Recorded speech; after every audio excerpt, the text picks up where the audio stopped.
Welcome to Inside the Studio with Greg Wurth. And in this episode, I'm going to give a review overview of this new Softube Console 1 MK2 unit. And if you saw my video a few days ago or whatever, I did a live unboxing of this. And it's a pretty exciting unit. If you're not familiar with it, it's a USB controller that's a full channel strip that will control plugins in your DAW. And, it gives you real knobs to touch, just really good functionality. I've been able to use it for a little bit now, and I find it very easy to use. It's visually laid out very intuitively, and to integrate it with the software was easy. Put in the installers and the licenses you got to authorize and just hook up the USB, install the plugin.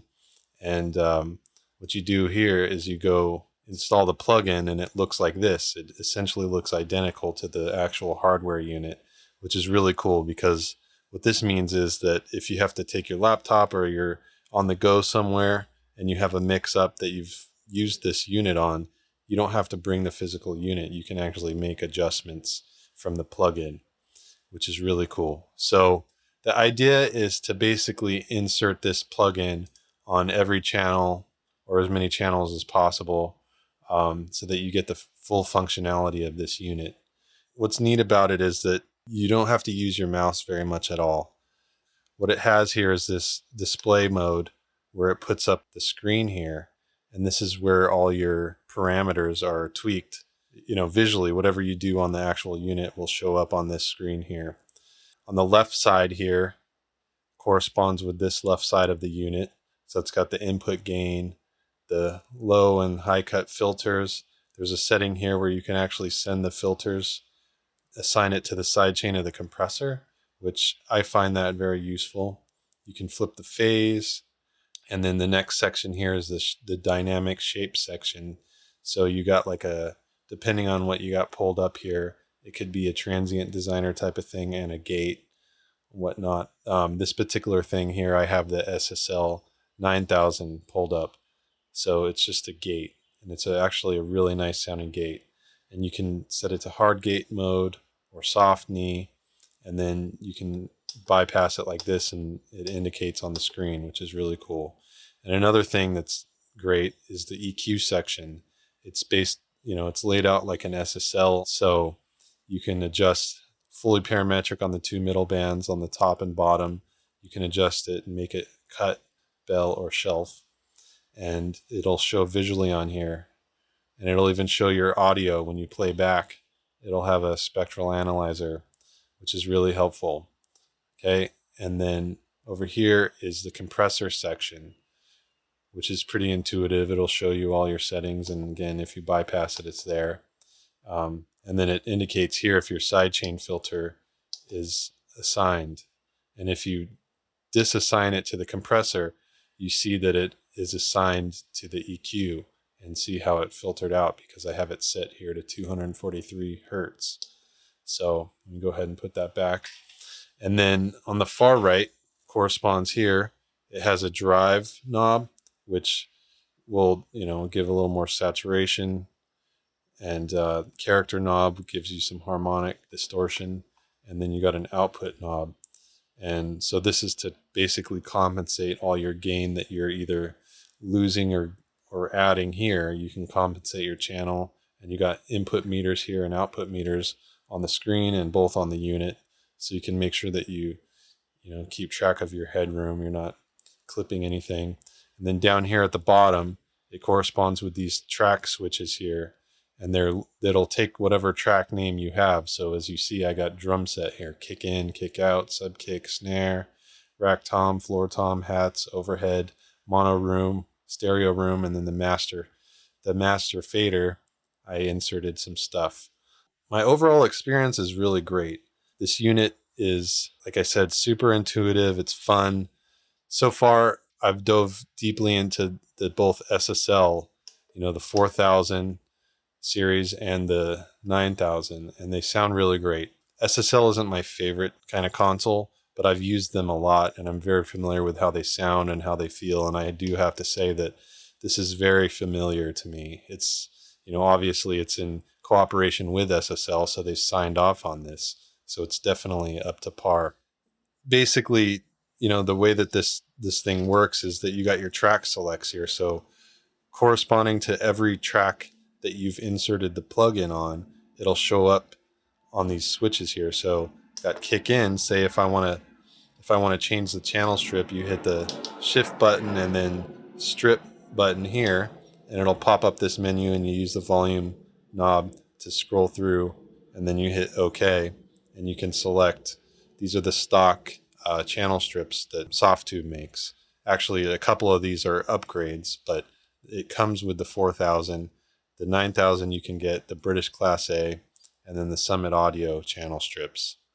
Further, you can actually change the shape section, so you can customize the channel strips. You can, you got the preset ones that they have, and then you go here and you can mix and match, and you can use the API gate section on the SSL 9000 channel strip, so that you can really utilize all that stuff to however you want. All right, and then down to the EQ, same thing.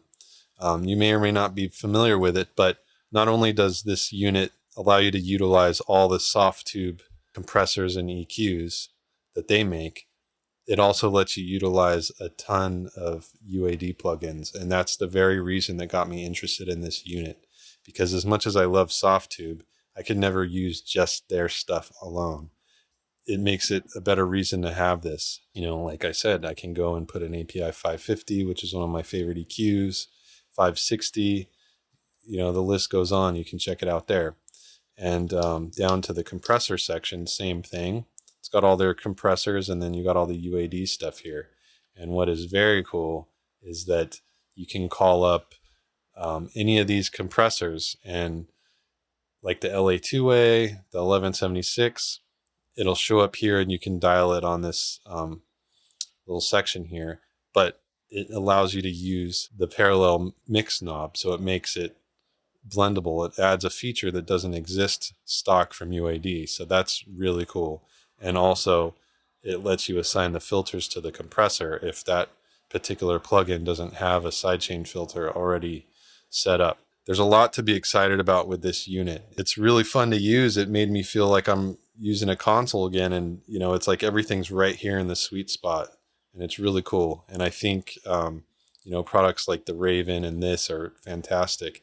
Between both of those, you get the best of both worlds. You can have all your plugins tweaked here, and whatever you can't use here, you can use the Raven and the touchscreen and do all that. So I think it'd be really, really cool to have both, but up to you depending on your workflow. If you can only afford one, they're both really good options. Here I have them both, and I can just say that, either one is fantastic. When they first announced it a few years ago, this was actually, I think it was like $1,000, and it's a pretty hefty price. And not to mention, it only worked with Softube plugins. So it was kind of like, for me, I had no real incentive to want to jump and get one of these, even though it seemed like definitely a cool idea. But now they've adjusted their manufacturing so that the price was able to drop down to $500, which is great. And then they've also been able to set it up so that you can use UAD plugins, which to me is just, that's what changed it all for me. I really have no complaints about this unit. It, if I were to ask for more, it would just be, I want more plugins integrated here.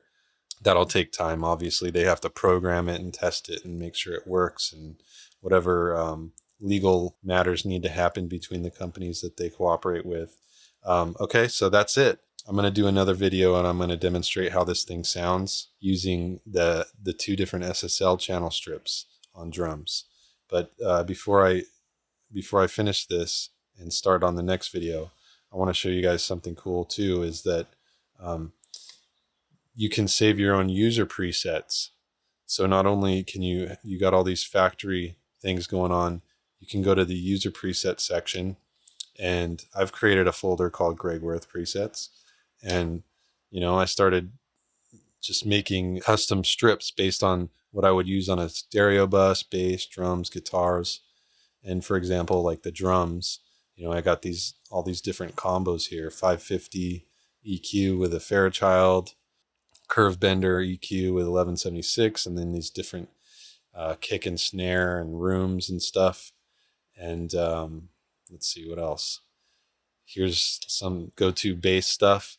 I love the 560 EQ on bass, so basically I've just done different combinations with different compressors, so I can quickly just call those up and not have to waste a lot of time. That's what I like about this too, is just you're quick and you don't have to do a lot of stuff with your keyboard and mouse, because we all know that you do a lot of work on the mouse editing and all this, and it's not good for your wrists, so you got to limit that.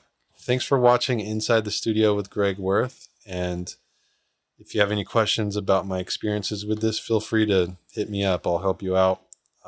If you're interested in one of these and you're not sure, just you're probably going to go ahead and just get it, because I can't find anything wrong with this at all. The price is right. The features are there. It works. It's easy. Just go get one. So please subscribe to the newsletter on my website. Subscribe to the YouTube channel, and I'll check you guys out next time.